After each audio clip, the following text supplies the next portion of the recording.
So, I've complained a lot about the ways in which the mainstream environmentalist movement has kind of proposed dealing with the climate change crisis. I started listening to the audiobook of Bill Gates' new book, How to Avoid a Climate Disaster. I haven't actually got very far into it yet, so I can't really comment on what exactly his solutions are. But my guess is they would differ quite a lot from what my solutions would be. So I'm going to outline here basically how exactly I would solve the climate catastrophe if I was, let's say, somebody with position of political power. The first thing I would do is, in order to do everything else, I would raise taxes significantly on especially the elite, like the upper class and the upper middle class. Now, this would be obviously a very unpopular policy. I mean, libertarians are correct in saying that any proposal to deal with climate change in a serious way probably would result in taxes being increased massively. I don't even deny that. A lot of people argue that if you increase taxes, all the rich people will leave and you'll be left with just a country full of poor people and maybe some lower middle class people. I kind of doubt that hypothesis considering I've looked it up and the number of billionaires per capita in European countries with high taxes is still about maybe two-thirds of the billionaires per capita as the United States. So the idea that like all the rich people will just pack up and leave, I think a lot of that is hot air. It's kind of like how every time a president gets elected they don't like, they always threaten to move to Canada, but yet nobody ever actually does. So again, like yes, I would raise the taxes on particularly the upper class and the upper middle class. Now, what would I do with all that money? Well, number one, the biggest thing by far, I would invest in a shitload of nuclear and hydroelectric plants. I would build these plants in many different places. Now, I try to avoid building hydroelectric plants in anywhere of exceptional natural beauty. Like, I would not be wanting to flood Banff or Yosemite or anywhere like that. But if there's places like, let's say, for instance, in northern Quebec, where it's literally like nothing but trees, and it's like, okay, there's a lot of trees in the world, you know, flooding a few trees, for the greater good is an acceptable sacrifice.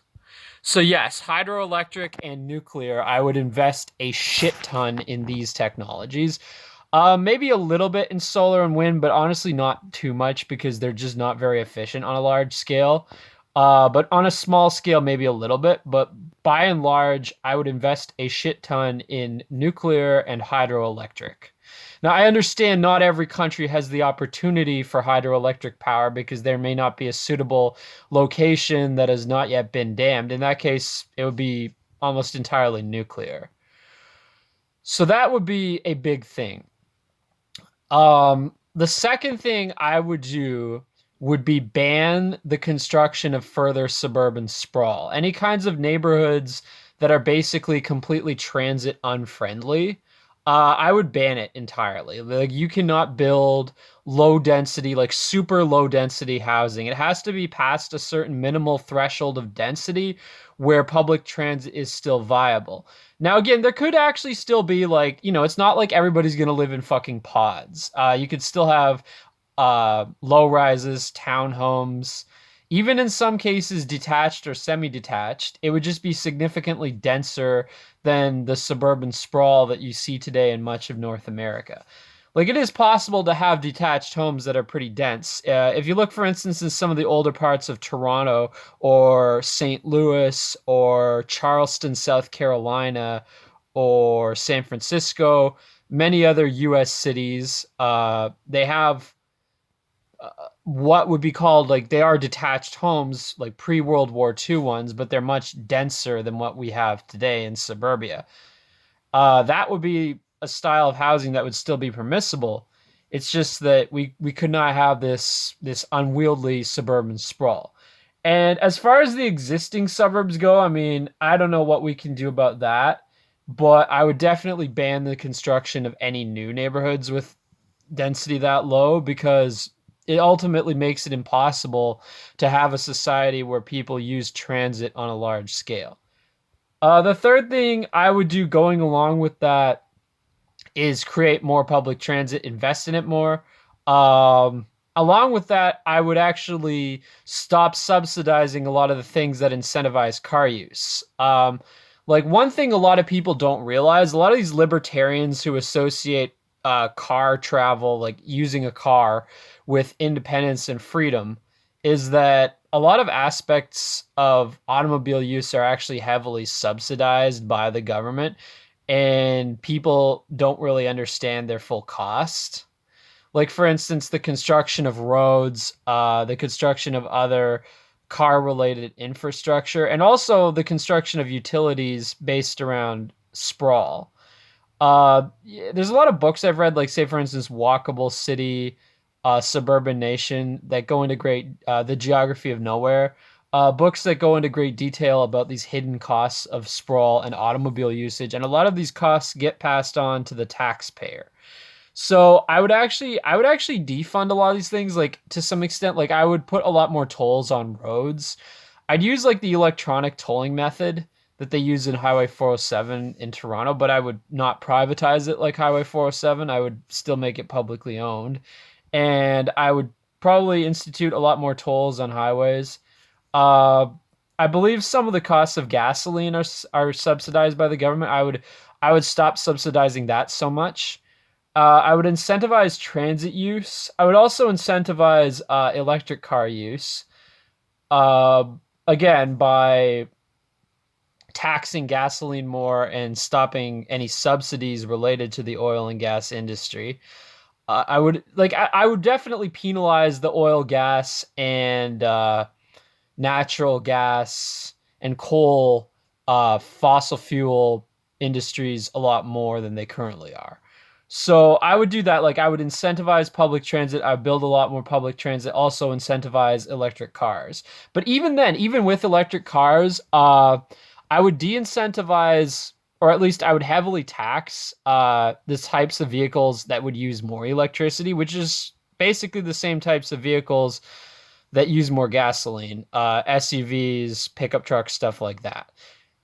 I would also, to be honest, like I would tax the shit out of gas guzzling SUVs and pickup trucks. Like I would actually set a timeline where all gas powered vehicles would basically be banned after a certain period. But again, we can't expect that transition to be instantaneous.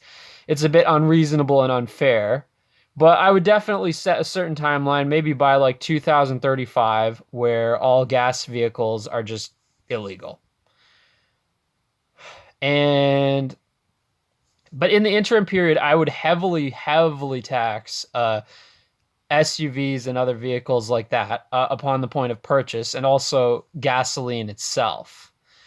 And I would also do things like, for instance, like how it's illegal to have commercials right now for cigarettes.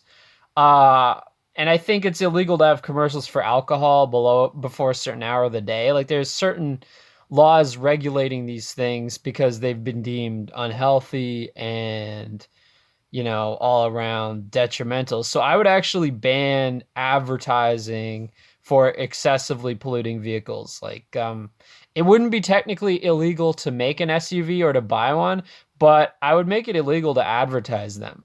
Because frankly, I see SUV ads literally everywhere, just like I see SUVs literally everywhere. And I think there is a connection. Car companies aggressively promote the most polluting vehicles right now, and that needs to be stopped because a lot of people are just sheep. Like they will buy something if they see a commercial of it enough times. Like they literally are like programmable robots. Like the NPC meme is very accurate. And I think that's largely what's happening. Because again, like I see the fucking SUV commercials everywhere. And it's really ironic because they always show the SUVs driving around like in the forests, in the mountains. It's like, oh, so you can enjoy the exact type of ecosystem that these vehicles are destroying by causing all these fucking forest fires through carbon emissions. It's like, wow, the irony. But yeah, I mean, I would do that. I would place a lot of restrictions there, a lot of disincentives for polluting vehicles and incentives for public transit or using an electric vehicle. Especially, I would say public transit, especially because even electric vehicles technically are a bit more wasteful than using public transit, and technically a bit more polluting because not all electricity is clean electricity. And furthermore, you also have to think about like the lithium that goes into creating the batteries, which is ultimately a non-renewable resource. You know, we will run out of lithium eventually, not as soon as we'll run out of oil, but eventually we will run out of lithium too. So, I mean, I don't know, like honestly, I don't know if there's any way to make this feasible, but like I mean, if there could be some sort of tax credit for like using public transit regularly, I'm not sure how you would work that, but something like that could be leveraged, you know? So those would be the kinds of things that I would do. What would I not do? I would not keep the COVID lockdown going forever because that is basically causing a 5 to 7% reduction in carbon emissions for the sake of and what's the price? The price is destroying the entire economy. So I would not do that. Plus it's just cruel to people's mental health. I would not do that. I would not keep people locked in their own homes. Actually, one thing I would do though, because air travel is very environmentally unfriendly, I would not ban people from traveling in airplanes because again, I think that is cruel. But I would tax the shit out of it. Like if you want to fly a plane somewhere, you got to pay a good amount of money in taxes. Like it's only fair, I think, based on how polluting it is. But what I would do, however, to make up for that is I would extend the amount of vacation time people have so that people can take fewer trips but longer trips. That way, they don't have to spend as much money in airplane tickets, and they're also not polluting as much. You know, rather than taking two different 2 week trips to Europe, you can take one 5 week trip to Europe and see just as many things as you would in the two-week trips, but pollute half as much. Plus, you'd probably be spending less even with the added taxes on airfare because you'd be taking fewer flights. So that's something that I would do. Kill two birds with one stone, you know? Incentivize that. And also, again, like, I think that would make it easier if you want to take the train or if you want to take an electric car rather than flying. If you had more time, you'd be able to do that. Because as it is now, like, let's say, for instance, if you have 2 weeks vacation time, it's like, let's say you want to travel to Florida. Um, if you take the train to Florida, it's like that's half your vacation right there, you know, going there and back from like, let's say, Toronto or Boston or wherever. So it's like by giving people more vacation time, it would incentivize using slower but more environmentally friendly means of getting there. So that's another thing. What else? I mean, what would I not do? Again, like I would not keep the lockdown going. I would not ban people from leaving their homes. I would not ban meat because I think banning meat is very unhealthy. Like look at vegans. Like I don't know if there's something to this like stem cell grown meat that they're talking about, maybe, but like this fake plant shit is just it number one, it tastes like shit. Number two, it's probably not going to give you the nutrients you need. I would say, to be honest, of all the things that cause carbon emissions, meat is like the last one I would go after, you know? And that's the thing. I feel like vegetarians and vegans are exploiting the climate crisis to go after meat because they just don't like people eating meat. Um, it's funny how it's like what things they're going after and what things they're not. It says a lot about who possesses the real power in society. Evidently, the meat industry and the tourism industry and the airline industry don't actually possess too much power, whereas the the fossil fuel industries like oil, gas, natural gas, coal, and the automotive industry, those clearly do possess a lot of power. Not to mention the entire industry around suburban home building and real estate, like suburban development. Like, I would wager all the industries that you see right now being punished based on climate change are the ones that don't possess as much power. And the ones you see basically getting away with bloody murder are the ones that do possess a lot more power. And I would actually reverse it a bit because I think some of the industries being punished too much don't deserve to be punished as much as they are. Whereas some of the industries not being punished at all deserve to be punished a lot more. And yes, a lot of that does come down to my personal preferences. I'm not going to lie. Like, I mean, I enjoy traveling and I enjoy meat, whereas I am not a big fan of suburban sprawl or excessively big vehicles. And I know some people on the right will countersignal me by saying, like, oh, but big vehicles and big houses are necessary for having kids. It's like, I don't know about that. Israel has the highest birth rate of any developed country, and yet all of them live in either townhouses or like apartment buildings. Like hardly anyone in Israel lives in a detached home. It's a very, you know, very densely populated country, but yet they still pump out kids like there's no tomorrow. So I feel like this idea that you need a huge house and a huge car to have kids is basically just something that basically automobile manufacturers and housing developers have sold you. It's a lie. It's a notion that they have sold you and you bought it. Again, I'm not saying people should raise kids in like some super cramped tiny apartment, but like, do you need a fucking McMansion and a mega SUV? I don't think so. You know, what's wrong with a townhouse and an electric sedan? Or even like a more dense detached home of the sort that I described earlier. So, like, those would be, I guess, some of my solutions for the climate crisis. And another thing I would not be huge on, as I said, is solar and wind power, because I think that they're kind of bullshit. They just don't work that well. They're very inefficient and they're very costly. In a limited basis, maybe, but on a large scale, no. Plus, I just think solar panels are kind of fucking ugly. Like, I think the idea of putting solar panels on every building, it just looks kind of hideous.